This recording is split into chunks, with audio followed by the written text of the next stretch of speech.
Butuh duit. Oh, BU. BU nih. BU, butuh uang. Lo emang kerjaan yang lain gak ada duitnya? Ruang Profesi. Oke, balik lagi dengan kita di Ruang Profesi. Hari ini kita ada salah satu narasumber yang menarik sekali dan ternyata bidangnya masih di dunia maskapai penerbangan. Bukan maskapai sih, tapi dunia penerbangan ya. Karena mungkin beberapa episode lalu kita ada salah satu yang pengendali udara tuh. Wah, udah nonton belum tuh pengendali udara? Tanpa dia pesawat nggak boleh terbang, bayangin kan. Lalu ada lagi yang untuk spesialisasinya di merawat bandara itu sendiri. Karena kalau misalnya bandara nggak kerawat, kita kalau mau pergi kemana-mana nggak nyaman dong. Nah, sekarang ya hari ini mungkin teman-teman tahu semua dan cukup menarik. Kenapa menarik? Karena selalu menjadi sorotan banyak kaum pria terutama. Bener nggak? Iya, itu dia. Apalagi kalau bukan pramugari. Halo Mbak Vera. Hai. Wah, thank you Mbak Vera udah datang. Thank you juga, makasih. Makasih waktunya nih. Dan kebetulan kayaknya rumahnya nggak jauh ya dari sini. Iya, kebetulan. Kebetulan. Kalau kebetulan berarti benar. Benar. Dan tidak salah. Oke, Mbak Vera, Ya. benar ya sekarang bekerja di flight attendant atau pramugari? Iya. Betul. Benar nih. Udah Kebetulan. lama. Kebetulan juga? Enggak. Oh enggak. Benar. Direncanakan atau tidak direncanakan? Direncanakan lah. Oh, Semua direncanakan. hidup tuh harus direncanakan. Tapi emang dari dulu awalnya udah pengen jadi pramugari? Jujur apa bohong nih? Jujur dong. Kalau bohong nanti pas ketahuan menyakitkan. Enggak sih sebenarnya. Oh enggak. Gua kata tadi direncanakan gimana? Wah. Rencananya dadakan. Oh, rencana dadakan ya. Oke. Nah, kembali ke alasan pramugari. Kenapa sih bisa jadi pramugari? Apalagi tadi bilangnya nggak direncanakan kan? Butuh duit. Oh, BU. BU nih. BU, butuh uang. Lo emang kerjaan yang lain nggak ada duitnya?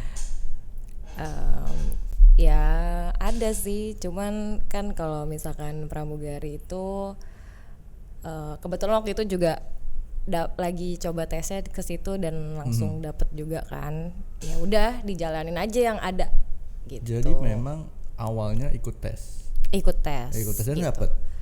Dapat. Tapi nggak cuma sekali gitu. Oh, nggak cuma sekali. Karena kan memang backgroundnya sebelum jadi pramugari memang freelancer juga kan gitu. Ya wajar aja kan kalau misalkan manusia pasti pengennya upgrade ya kan. Karena gue mikir wah kayaknya nih gue nggak cukup nih cuma dengan penghasilan segini. Gimana cara gue bisa dapat lebih gitu kan. Dulu ya salah satunya kayaknya jadi pramugari bisa nih gitu. Karena yang gue tahu kan sebelum gue jadi pramugari wah gajinya pasti lumayan nih gitu. Jadi selama gue jadi freelancer gue coba-coba aja sih ikut rekrutmen gitu. Untuk rekrutmen atas rekomendasi siapa akhirnya kepikiran untuk ikut rekrutmennya? Sebenarnya sih dari dulu memang orang tua khususnya itu nyuruh jadi pramugari aja gitu. Cuman sebenarnya karena nggak pengen, nah balik lagi karena situasinya menuntut gue, ya udah gue coba deh gitu. Akhirnya gue coba gitu. Akhirnya coba. Jadi memang sebenarnya udah ditanamkan ya di pikiran, ayo kamu jadi pramugari saja. Ayo. Nah, terus BU ya kan, kayaknya bener deh gue harus berlabuh ke sana gitu. Karena mau nggak mau. Gak mau akhirnya ya. Dan ternyata masuk, diterima. Alhamdulillah Diterima. Iya. Tapi sebelum itu, ketika pada awalnya kan nggak pengen, berarti ada keinginan lain dong. Iya. Apa itu keinginan? Sebenarnya gue pengen banget jadi pilot. Jadi pilot? Iya, pengen banget jadi pilot. Ya kita tahu lah kalau misalkan sekolah pilot itu biayanya nggak murah kan. Tapi kan dulu itu masih ada yang negeri yang masih ada beasiswanya gitu. Ya terus coba ngobrol sih. Sebenarnya awalnya kepengen jadi pilot karena omongan nyokap juga dulu. Jadi pas lagi berangkat sekolah nyokap bilang karena tetangga ada yang masuk sekolah penerbangan kan pilot, terus Dek mau coba nggak gitu nanti kuliahnya ini aja jadi pilot, dia bilang gitu kan. Terus gue mikir keren juga anjir kan jadi cewek gitu jadi pilot, karena gue tuh suka hal-hal yang jarang orang sukai gitu. Sebentar. Maksud gue pengen menjadi salah satu minoritas di situ. Oke. Gitu. Jadi sedikit berbeda lah ya. Iya benar. Nggak gitu. mau umum. Menyukai yang orang lain belum tentu suka ya? Iya gitu. Jadi kepikiran salah satunya pilot. Iya. Tapi memang pilot cewek sendiri memang jarang ya, nggak banyak kan? Nggak banyak tuh kan sekarang sih udah lumayan sih, cuman lumayan. kalau dulu sih ya jarang sih, gitu. Oke. Nah balik lagi ke pekerjaan pramugari yang dimana tadi awalnya karena BU, ya, tuntutan dan akhirnya berlabuh lah di sana. Benar.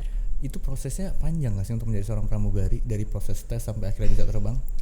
Bisa dibilang panjang sih. Kalau gue sendiri kan waktu itu nggak langsung sekali lamar langsung terima, enggak. Kendala gue pada saat itu adalah di berat badan gitu, karena gue kurus banget kan, gue underweight. Nah sedangkan kan kalau misalkan pramugari itu harus strict banget tuh masalah berat badan. Jadi gue coba yang pertama, ternyata gue nggak keterima, gagal di berat badan, itu langsung balik karena itu step kedua. Jadi tinggi, berat badan, langsung gue disuruh pulang. Oke, yaudah. Terus gue bilang sama nyokap, tuh kan aku nggak bisa nih jadi pramugari kekurusan gini, karena gue tipe orang yang susah gendut kan, maksudnya bukan gendut, naikin berat badan tuh susah. Gitu. Ya udah akhirnya pas kebetulan waktu tuh gue lagi balik ke Padang, keluarga gue ada yang nikah, gue di sana makan nasi Padang 6 kali sehari gitu. 6 kali sehari? Iya. Terus nambah seminggu gue langsung naik 10 kilo. Wow. Itu tips ya buat temen-temen tuh ya, 6 kali nasi Padang seminggu 10 kilo. Gak usah pakai obat, gak usah pakai apapun. Gak ngaruh, gue udah pakai susu yang buat naikin berat badan gak masuk juga tuh di gue. Ya udah akhirnya kebetulan banget pasnya balik dari Padang itu nggak lama dari situ ada rekrutmen di salah satu maskapai di Indonesia lah. Terus ya udahlah gue coba gitu kan. Pas gue coba, alhamdulillah lancar sampai akhirnya gue training gitu. Nah trainingnya itu karena itu kan gue initial, gue nggak punya experience sebelumnya di dunia penerbangan. Jadi training itu ada 2 lagi nih. Jadi ketika lu lamar diri, ketika lu ada initial, ada experience. Nah itu beda tuh dari jangka waktu, dari pembelajarannya beda juga. Nah kalau initial karena kan buta banget masalah penerbangan, jadi diajarin benar-benar dari nol gitu. Itu bisa sampai 6 bulan. Training itu aja 6 bulan? Termasuk itu ground training dan termasuk flight trainingnya 6 bulan. Termasuk flight trainingnya? Ya, itu balik lagi ke orangnya sih. Kalau emang lu rajin, lu nya bener lah gitu, nggak ada salah-salah atau apa, ya semakin cepat gitu. Karena balik lagi kan, kita juga kalau flight training kan kita harus tahu juga, maksudnya nih tergantung dari kesiapan pesawatnya sendiri. Karena kan kita langsung di pesawat kan gitu. Kalau misalkan experience itu lebih cepat jangka waktunya, karena kan kita udah pernah juga, jadi cuma secara nggak terlalu detail lah gitu yang diajarinnya gitu. Berarti untuk initial sendiri adalah untuk orang-orang baru yang no experience di dunia penerbangan atau pramugari ya. Kalau experience mungkin pindah maskapai, kayak gitu ya. Iya betul. Oke, nah dari pada saat proses training itu sendiri, apakah ada dapat license nggak sih? Karena kan kayaknya kalau dunia penerbangan tuh agak ketat, karena kemarin kita bicara sama beberapa narasumber yang di dunia penerbangan, wah penerbangan itu sangat hal-hal yang kecil-kecil diperhatikan. Apakah di pramugari sendiri ada seperti lisensi khusus atau apapun izin terbang? Sebenarnya namanya sertifikat bukan lisensi. Bukan lisensi itu buat pilot aja sih gitu. Jadi memang tujuan, jadi ketika kita jadi initial itu kita belum punya tuh si sertifikat itu.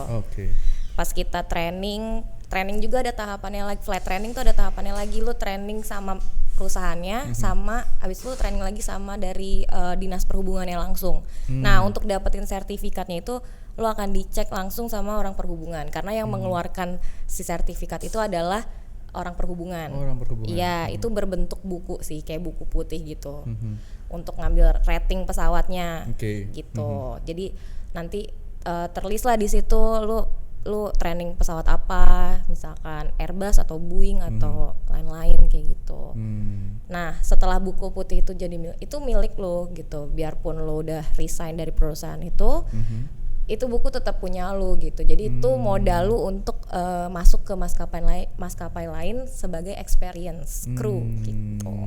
Jadi itu personal ya sifatnya ya, betul, personal ya. Jadi nggak under corporate ya. Ya betul. Nah si sertifikasi itu ada expired? atau? Iya, jadi kita itu setiap tahunnya akan dicek lagi. Oh itu tiap tahun? Setiap tahun. Kayak renewal gitu atau? Ya, jadi renewal lagi gitu. Emang ada expirednya, tapi tergantung lagi nih, balik lagi. Jadi banyak sih, ada yang setahun sekali, ada yang 2 tahun sekali. Itu balik lagi ke apa namanya ya, tipe dari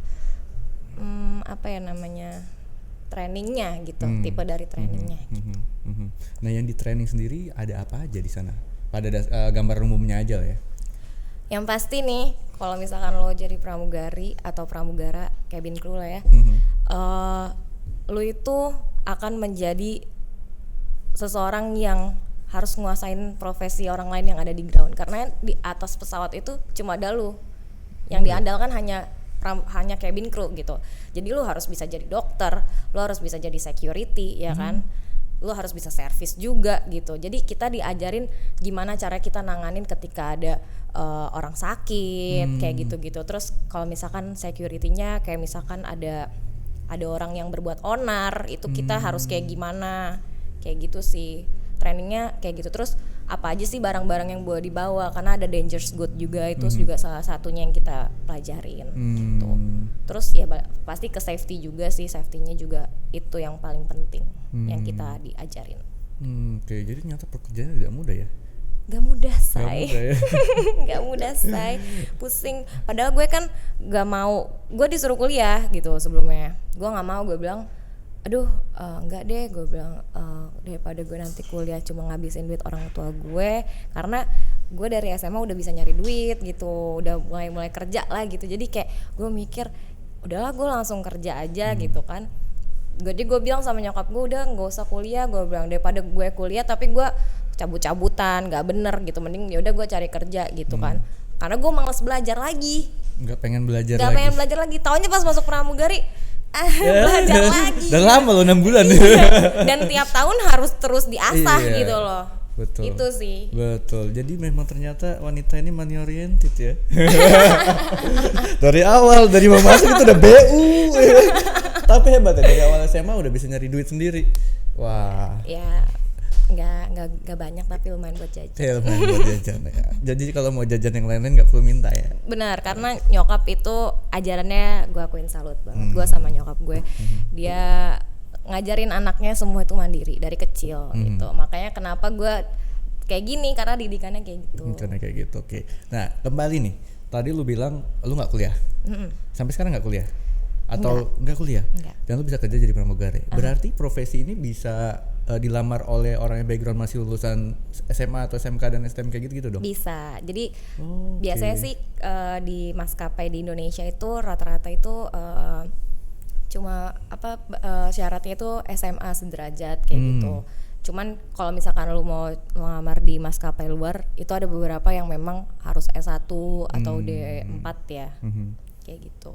Jadi kalau untuk di Indonesia SMA oke, jadi menarik juga ya, lulus SMA bisa jadi pramugari. Katanya gajinya gede, itu benar nggak? Maksudnya ya Income-nya lah. semakin besar pemasukan, semakin besar juga pengeluaran, sayang. Kenapa? Kan semuanya tergantung kita dong. Ya dong. Ya maksudnya worth it lah sama apa yang kita kasih dan apa yang kita dapat itu. Oke.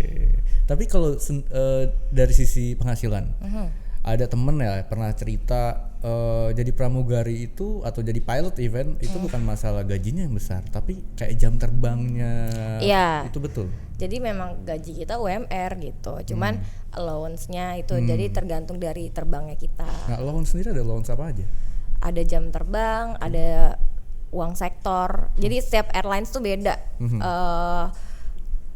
Kadang ada yang jadi ada hitungan jam nih, dari lo sign on sampai lo sign off itu dihitung. Tapi ada beberapa airline juga yang itu nggak dihitung, tapi yang dihitung itu kayak lo berapa landing nih terbangnya. Nah per landing sekian kayak gitu. Tapi kalau jam terbang semuanya pasti tetap dihitung. Nah cuman per jamnya itu beda-beda setiap maskapai. Tergantung kembali ke perusahaannya. Betul. Event kayaknya kalau misalnya seorang pramugari atau pilot nginep di kota lain itu juga dihitung ya? Iya, dibayar. Betul. Enak banget tuh, udah nginep difasilitasin, dibayar gitu. Pantesan gajinya gede. Wah, sekolah lagi yuk. Jadi pilot. Oke. Nah, Sekarang kalau dari sisi profesi, gue mau ngomong lu minum mulu. Minum apaan sih itu? Itu aus apa doyan? Enak banget ini kopinya. Kopi apa tuh? Udah, lihat aja sendiri. Iya, gue juga punya kali. Oke. Nah, kalau kita kembali ke pekerjaan itu kan banyak orang-orang yang ngerasa udah enjoy sama kerjaannya. Kalau lu sekarang enjoy nggak? Pada akhirnya gue enjoy. Pada akhirnya. Berarti Karena pada awalnya tidak. Kerja itu kan tergantung lingkungannya, ya kan.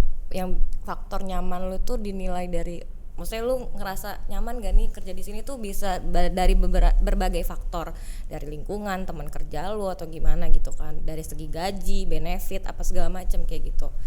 Dan gue awalnya tuh ngerasa gue sebelumnya memang gue udah sempet di 2 airlines kan gitu. Nah ke airlines yang terakhir ini alhamdulillah gue nyaman banget karena gue ngerasa ini gue banget gitu. Cuman kan itu balik lagi ke orang ya, masing-masing cocok-cocokan gitu namanya kerja. Dan gue ngerasa di airlines yang gue lagi jalanin ini emang gue banget, cocok banget lingkungannya sama gue gitu. Perbedaannya apa sih sampai lu ngerasa sekarang gue lebih nyaman dibandingin yang sebelumnya?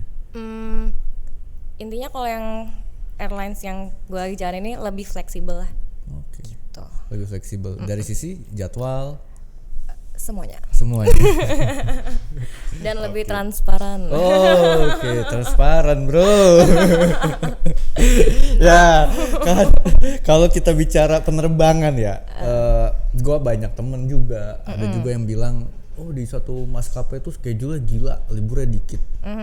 Ada yang satu tadi mungkin lebih fleksibel, lebih enak. Emang itu bener gak sih? Jadwal terbang tuh kayaknya padat, terus liburnya cuma sehari. Memang kalau di aturannya itu ditulis memang 6/1. Jadi 6 hari kerja, 1 hari libur. Iya, bisa aja. Nggak salah juga Dan gitu. itu Nggak salah. Tapi capek dong 6 hari kerja. Karena kan kalau dari kita ambil gambaran sederhana. Gue pernah terbang misalnya contoh ke Surabaya, naik flight paling pagi misalkan jam 5. Jam 5 aja gue berangkat dari rumah jam 4. jam 3 setengah 4 lah ya. Nah, terus pramugari sama pilotnya siap-siap jam berapa itu? Jadi intinya kalau kalian masih tidur, kita udah make up. Oh gitu ya. Jadi kalau gue aja belum bangun itu lu udah di sana. Iya. Jadi tolong ya, jangan salahkan kami terus gitu. Jadi kalau misalkan delay yang nunggu lebih lama tuh sebenarnya kru ya. Iya sayang, kita juga pengen pulang cepet, gak cuma kamu. Tuh kalau delay jangan komplain ke pramugari. Ke pilot gak pengaruh ya.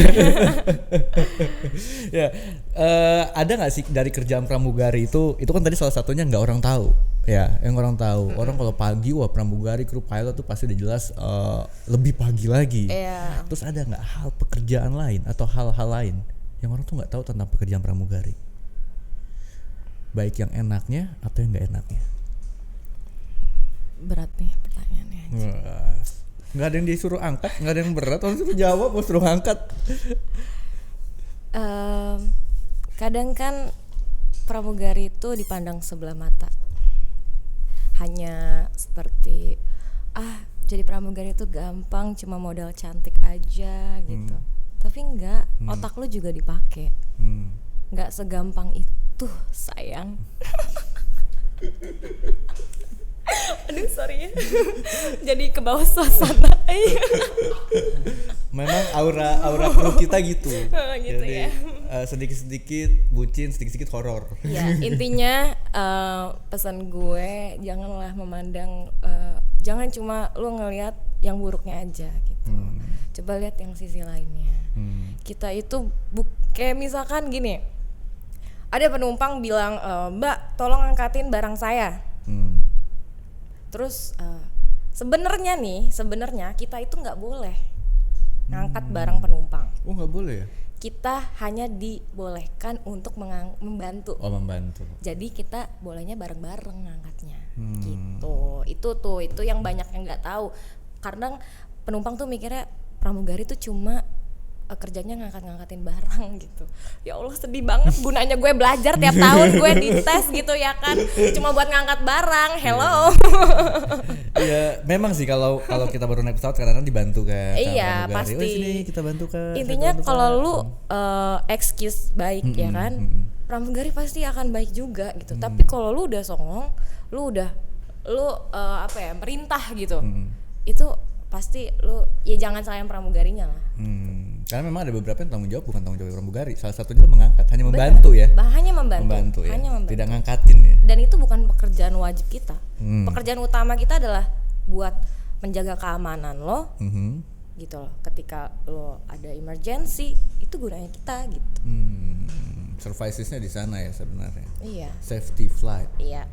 Safety first. Nah, safety first. Oke. Masalahnya nggak semua orang memang suka tenang naik pesawat. Mungkin itu pengaruh juga nggak sih? Gue tuh salah satu orang yang takut loh naik pesawat. Gitu. Tapi gue sering sekali naik pesawat. Apa yang lo takutin? Gue punya fobia ketinggian. Tapi kan ketika lo naik pesawat lo nggak akan ngeliat ke bawah.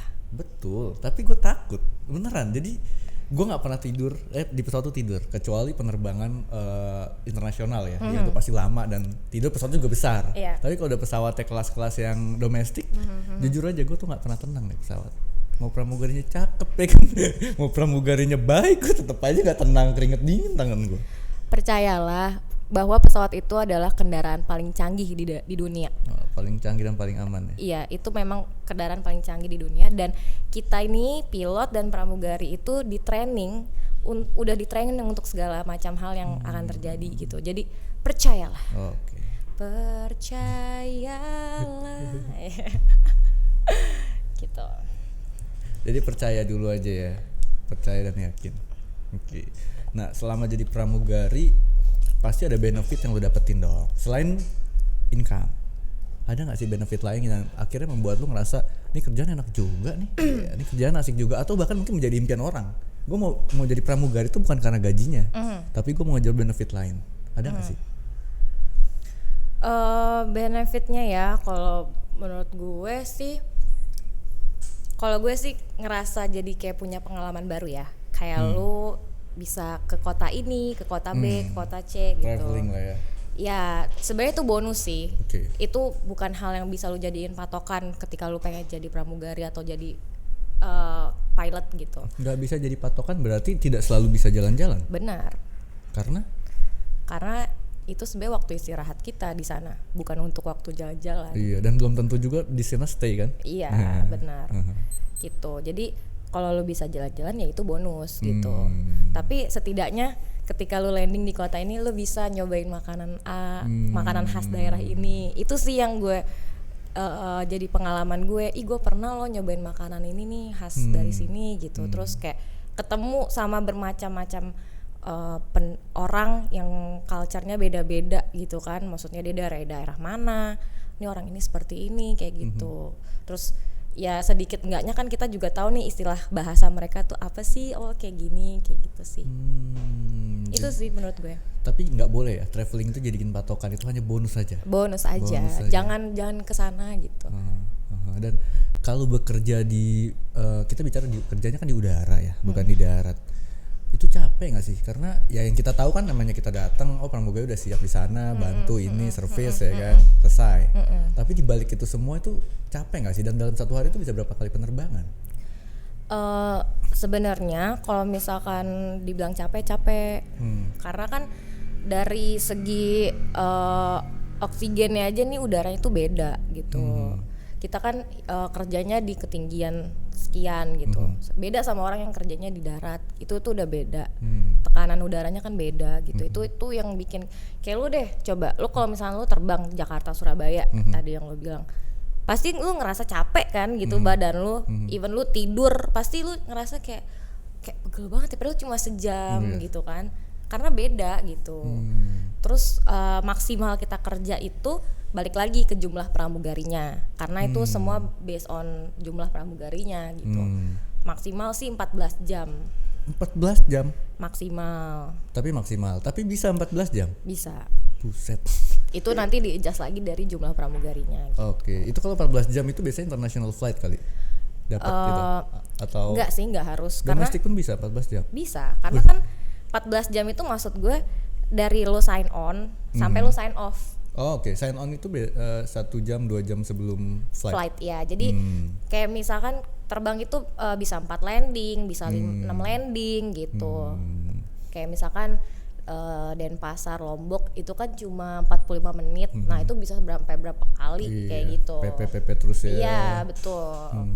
Gitu sih. Oke, jadi lamanya itu ya. Tapi kan capeknya gini, yang namanya ketika kita prepare, oke, masuk di pesawat, penumpang datang, habis itu berantakan, kotor. Mau terus harus itu rapihin lagi dan lain-lain. Orang kan taunya tuh bersih, taunya itu siap. Itu kayak gitu tuh pramugari yang kerjain atau ada ekstra kru? Balik lagi ke airlines-nya. Oh. Gitu. Dia menyediakan nggak jasa cleaner kayak gitu. Kebanyakan nyediain nggak? Biasanya sih kalau misalkan full service itu harusnya sih pasti disediakan cleaner ya, karena full service kan lu pasti serve makanan. Oh, oke. Gitu. Kerjanya lebih capek sebenarnya daripada yang low cost. Gitu. Balik lagi sih ke airlines-nya. Jadi semua tergantung airlines. Kayaknya airlines yang sebelumnya nggak nyediain ya. Kebalik. Oh, malah kebalik. Tapi lebih enjoy kan sekarang? Lebih enjoy. Itu bukan masalah ya? masalah, Oh, bukan itu masalah. ya. Tidak masalah. Semua itu akan jadi terbiasa dan akhirnya jadi nyaman. Oke. Yang penting fleksibel. Benar, Iya fleksibel. kan? Seminggu terbang 2 kali nggak masalah lah ya? Jangan gitu. Itu namanya nggak hidup gue. Nggak hidup ya? Oh iya. Kan gue money oriented. Oh iya. Pengaruh ke income soalnya. Iya, benar. Pengaruh ke income. Cuma kalau bisa terbang terus gitu ya. Bosan baru liburan gitu. Enggak juga. Oh, enggak juga. Emang kerja rodi. Enggak. Oke. Nah, terakhir nih, dari sekian banyak tadi kita ngobrol tentang pramugari dan itu ternyata banyak cerita-cerita yang orang nggak tahu ya. Even baru kepikiran tadi loh. Ternyata iya ya kalau misalkan kita terbang pagi banget itu pramugari sama pilot lebih pagi lagi. Baru kepikiran juga. Iya, ya karena kan? kita yang punya rumah gitu kan. Kita yang harus prepare rumah itu gitu Iya. loh. Tamunya kalian, ya kan? Jadi kita harus memprepare sebaik mungkin buat tamu kita. Gitu. Ya, terakhirnya adalah ada nggak sih tips untuk teman-teman nih di sana? Mungkin Mas Zen tuh mau jadi pramugara. Oh enggak ya, itu pramugara beda lagi ya. Atau teman-teman lain yang nonton Ruang Profesi di sini, pengen banget tuh Kak, aku mau jadi pramugari, aku mau bisa jalan-jalan. Ingat ya, jalan-jalan tuh bonus gitu kan. Iya. Ada nggak tips-tips yang bisa mungkin di-share ke teman-teman supaya mereka, gini caranya, ini trik-triknya ya, ini tips-tipsnya. Intinya tips dari gue itu yakin sama diri lo sendiri. Oke. Yakin sama diri lo sendiri. Yakin sama diri lo sendiri kalau gue pasti nih masuk gitu. Jangan lu yang nilai diri lo sendiri gitu. Biar orang lain yang nilai lu tunjukin aja yang terbaik gitu. Maksud gue, lu jangan berpura-pura jadi siapa-siapa, jadi diri lu gitu. Tapi tetap behave ya. Maksud gue, lu mau ngelamar kerja kan gitu. Tapi tetap jadi diri lo dan jangan pernah sombong, angkuh di depan orang-orang yang ngerekrut lo gitu. Karena yang sebagai pengalaman gue, mereka itu pengen mencari orang yang mau di-build. Oke. Bener nggak? Dimentorkan. Betul, karena ketika lu nge-hire orang, kalau orangnya ngerasa dia lebih pintar dari lu males nggak gitu kan? Pasti kan. Kita harus ya udah tunjukin apa yang lu bisa, tapi dengan cara yang benar gitu. Jangan angkuh, jangan sombong gitu. Itu sih kalau. Itu dari sisi persiapan mental ya. Iya. Dan behave-nya ya. Dan kalau bisa dicari-cari tahu nih seperti apa sih kerja sebagai pramugari. Jangan nanti kalian cuma ngelihat enaknya aja, jadi pramugari bisa ya. Itu banyak yang tadi kan pengen jalan-jalan kayak gitu. Itu cuma bonus, jangan diharapkan dari sana. Takutnya nanti nggak sesuai ekspektasi, kalian nggak bertanggung jawab sama apa yang udah kalian jalanin. Gitu. Ternyata enaknya dikit, capeknya banyak. Betul, karena setiap pekerjaan pasti capek gitu, pasti capek. Apalagi income-nya gede, ya pasti setara dong. Betul, pasti gitu. Oke. Nah, terakhir adalah masih ke seputar tips. Tadi kan sempat mention salah satunya berat badan. Ternyata ada underweight, overweight ya. Berarti ada hal-hal fisik yang harus di-prepare dong. Iya. Biasanya sih dari tinggi badan, berat badan itu harus proporsional. Terus kalau bekas luka, sebenarnya itu bekas luka itu selagi bekas luka itu tidak terlihat saat lu menggunakan uniform, itu nggak jadi masalah. Tapi sebenarnya itu tergantung balik lagi ke kebijakan dari company ya, maskapainya juga gitu. Cuman saran aku kalau misalkan kalian mau coba ya, misalkan ada bekas luka yang kelihatan banget gitu kan, misalkan terlalu kelihatan gitu, ya di tap aja lah dikit pakai foundation, di coverage, kan sekarang udah banyak cara-cara kayak gitu. Maksudnya biar first impression mereka tuh kayak udah oke. Physically oke, abis itu baru kita lihat skill dan lain-lainnya. Skillnya seperti apa, betul. Oke, jadi filtering pertama emang fisik, bahkan sampai berat badan aja ditimbang ya. Pasti. Udah kayak orang mau main MMA ya kan? Sebelum bertarung gitu ditimbang dulu nih kelasnya bener ya. Oke. Dari sisi kehidupan pekerjaan pramugari kelihatannya kamu udah enjoy nih. Udah enjoy banget karena udah dapet yang fleksibel ya kan. Nah, dari sisi fleksibilitas pasti ada satu pertimbangan lain tentang kehidupan. Nah, kenapa sih orang itu kerja cari hal yang fleksibel? Pasti karena di kehidupan di luar pekerjaan pasti kita menjalankan sesuatu, menyenangi sesuatu. Ada nggak sih yang sedang digeluti saat ini di luar dunia pramugari? Ada. Kalau kerja tuh jangan cuma sibuk ke kerjaan aja. Kehidupan sosialnya harus juga dinikmatin, dijalankan. Stres tuh ntar lama-lama. Iya, kayak gitu. Kerja cari duitnya dipakai buat menikmati. Benar. Jangan cuma kerja ngomongin duit, sakit jadinya kan. Iya, tapi tolong jangan dibahas sekarang deh. Ini udah kelamaan, gua aus tuh, kopi tuh nggak habis-habis ngomong mulu, punya dia udah mau habis. Beneran nih doyan nih, bukan aus nih. Jadi gini, nanti kita undang lagi. Boleh dong. Boleh. Untuk bahas kehidupan di luar dunia pekerjaan. Boleh. Yang jadi passion ya. Ya, kebetulan kehidupan gue di luar pramugari ini itu di luar ekspektasi orang-orang. Itu seru tuh. Karena itu kan seru image-nya tuh. pramugari itu anggun, Iya, glamour ya iya. kan. Gue jauh banget dari situ. Karena ternyata lu bukan pramugari, lu pramugara. Karena di luar ekspektasi kan. Oh tidak gitu. Biar penasaran aja nih. Oke, Fer, thank you banget buat Makasih banget hari ya. ini ya. Ya, Udah thank you. sharing, udah cerita-cerita. Thank you. Kita lanjut Kak di Reza. next episode ya. Kita undang lagi. Siap. Oke, thank you. Bye. Thank you Kak Reza.